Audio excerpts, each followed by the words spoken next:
Hello everyone, Monday, July 8th, and here I am back again on the Peggy Mercer YouTube writing channel, Writing for Love and Maybe Money. And you remember I had promised faithfully that I was going to do one a week, and I've been kind of messed up here for a little bit because I had somebody in the hospital 2 or 3 times in a row, and then my AC unit went out. And let me tell you, sometimes I get on here and I sound like a master teacher, and sometimes I just get on YouTube and I just sound a little bit like cornbread, and I just keep stirring because I never stop. And you might have visited my YouTube channel and you might have already seen and found out that I'm launching a prayer channel, also a prayer series on here for people who need to be prayed for, because if there's one thing I believe in other than fictional characters, which is my forte, I believe in the power of prayer. I believe that prayer changes things, and thank you so much for encouraging me on that front. Today I'm here to talk about writing a children's book. So many of you have contacted me and said, oh, we've got an idea for a children's book. We would like to write a children's book. And I want to talk to you about a couple of things about writing a children's book. And I will start by re-mentioning to you my children's book that was such an award winner. It is called Peach, When the Well Runs Dry, and it was published in New York by Wade and Cheryl Hudson at Marimba Books, Just Us Books, just wonderful people. And I'll tell you all about this award-winning book. Won me Georgia Author of the Year in the Mid-Reader category in 2011. And I'll tell you one thing, it just doesn't get anything better than winning an award that is supported by the National Endowment for the Arts and the Georgia Governor's Office, and I appreciate that so much. This book is also for sale by the Children's Defense Fund in Washington, D.C., and it was chosen by them for their Summer in the Schools program. Now, I want to say a few things about writing for children, because this is about you writing your children's book, and the information that I'm giving you is going to tell you how to do that.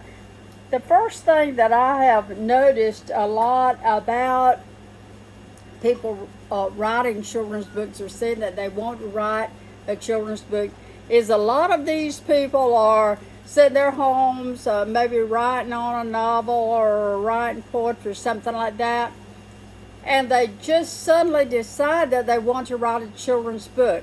I can already tell you that it's almost harder to write for children than it is to write for adults. Have you been around children? Ask yourself that question, because a writer for children, a writer of children's books, must be around children. You must know a lot about children before you write your first sentence. And you may have a great idea. That's fabulous. Please develop it. I meet writers all the time that are writing great projects. They don't really know where to begin, and they don't know where to end. And that is why they listen to my YouTube channel. Now, we're going to, for a few videos, we're going to talk about writing a children's book. Today I want to remind you of the different categories of books out there for children. Of course, there's that fabulous board book that has almost nothing in it but illustrations, and the little bitty kids that are 1 and 2 years old walking across the room loving carrying those little books in their hands. This is where it began. And I can already tell you that a great reader makes a great leader. You've seen that posted on some of the social sites, and it is true. A great reader is going to expand his knowledge, and his wisdom, his intelligence is going to grow by leaps and bounds. I was a certified school teacher, but I was in high school, but I fooled around with all the grade levels, and I can already tell you that the more intelligent children love reading. So whatever you do, get your children going on reading books. I have a friend named Heather, and her lady friends, the mothers out there where she lives in Yellowstone, believe it or not, and she is a beautiful pilot by occupation, but they have some beautiful children that they have gathered together in a homeschooling, what they call a pod, and they are doing some really creative things, and they're encouraging these children to read. Hello, Heather. It's just such a delight to hear you talk about those two beautiful children of yours, and Chris is her husband, who is also a pilot. The children's names, the little daughters, are Jewel and Sapphire, and I'll tell you one thing, it doesn't get any better than beautiful children loving to read. Now, I was saying to you, if you want to write your children's book, go for it, but know what you are doing and know how to do it. And you're going to learn how to do it in the next few videos that I'm going to put out. This video here is talking about the different types of children's books. Now, you may start with the board books and flip through some of those, and those little books may be helping the children identify different areas of life, different things like school buses, dogs, cats, rabbits, and so forth. And it's all about the illustrations, because the children are not reading at that point, but they're learning to love books. And so those books have a very serious purpose. And then you go to the small children's books that begin to have text. Then you begin to go into the children's storybooks, such as this book. Not too long ago, I wrote this one called 10 Cows to Texas, and it was published by Handprint Books in New York, and it did so well. And it's a little bit of a story about some cows that go to Texas, and the book Handprint did become part of Chronicle, and this book is sold out at Chronicle Books. So the next books that you go into for the kindergarten crowd through about second or third grade, it's going to be storybooks. Now, this book is one that I wrote called There Come a Soldier, which was a statement that my daddy made. And the illustrations are by Ron Mazellan, a world-class artist who did this children's storybook about a soldier in World War II who became a war hero. And the purpose of the author, and this book was about my father, Isley Ted Mercer, a World War II hero, of course. Now, these children's storybooks are for the reader that is older than the little bitty children in pre-K and kindergarten. This is for the children second or third grade up to even seventh or eighth grade. These children are learning to read.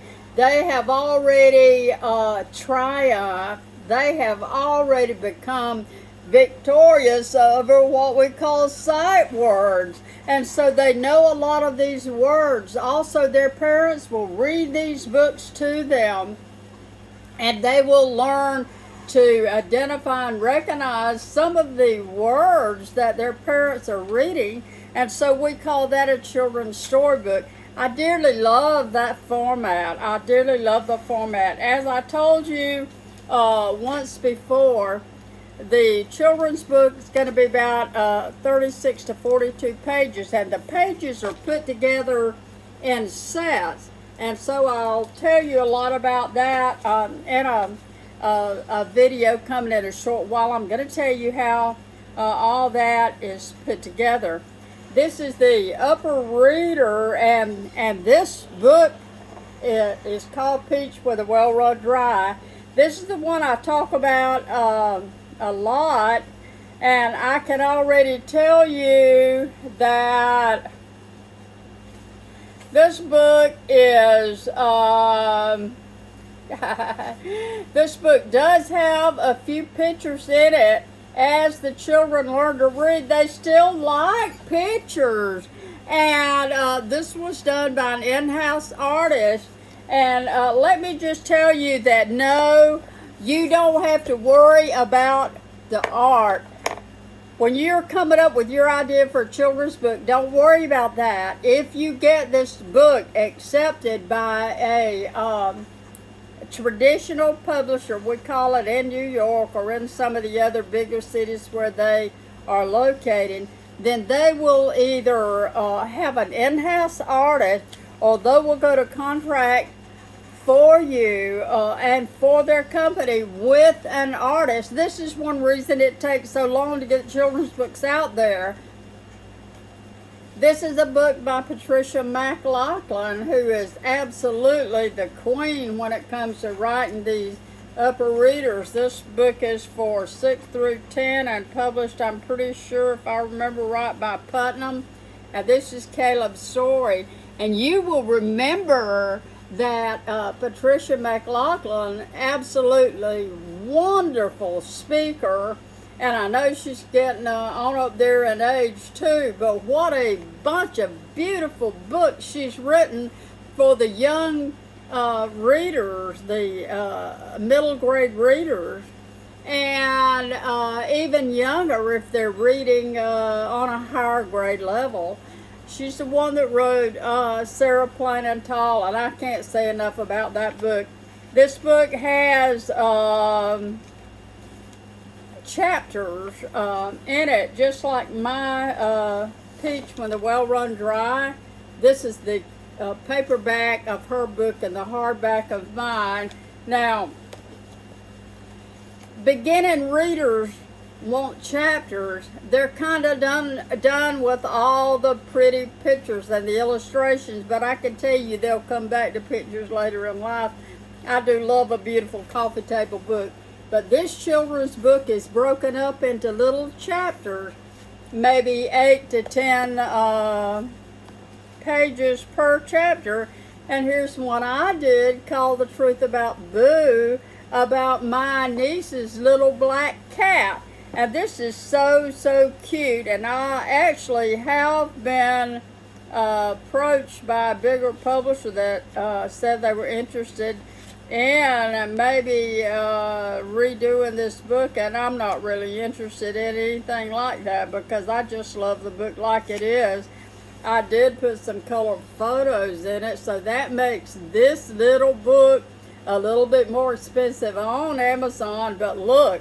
And here we go with The Wizard of Oz, which is right in the same category, children's upper reader. Now, what do you have to know about writing for children? You have to get in their world and know children. If you are going to write a story about children, you don't have the liberty of just writing 10,000 pages. Your book is going to be maybe 40 to 90 pages in length if it's one of these readers like this. It's not just going to go on forever. And so your word count in this book, 1,500 words for the children's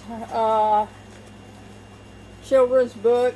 And maybe it's going to go, and I'll talk to you in great length, because I'm going to talk to you in great length about how I wrote Peach When the Well Run Dry. I'll talk to you about word count. I'll talk to you about the fact that it's a story from the beginning of time. Stories have certain characteristics. You've already learned that in my writing videos. Now, I'm talking to you first before I get into the technology and the formats of children's book. I'm talking to you about what you know about children. You have to know that children and young people live in a world full of the now. Everything is happening now. They don't live in a world where they can envision years down the road. They just can't do that. They haven't got enough life history to make decisions about the world down the road. That's why I get so mad when I think about these liberal-minded parents that tell their kids they can be a boy or a girl. No, none of that. None of that. Children have to live a long time before they can get a driver's license, take a drink of alcohol, vote, and do other things that have major importance in their life. I cannot imagine a world where parents tell their children that they may not be the gender they're born with. How crazy is that? Folks, we're fighting principalities, and I'm sorry that I got off on that, but I am going to get off on that a lot in the Trump videos, so stay with me. Children and young people's world is a world of the now. You have to realize that when you're writing about children, because you're going to get into your character so that your reader is going to get into that character. Every situation that a child faces, and this has to happen in the book, is it's very serious, and it's now, and it's threatening maybe, and it's life-changing, and it's bigger, and it's more real than our world is maybe. Delays, for instance, waiting on something to happen to children that are early readers. This is incomprehensible.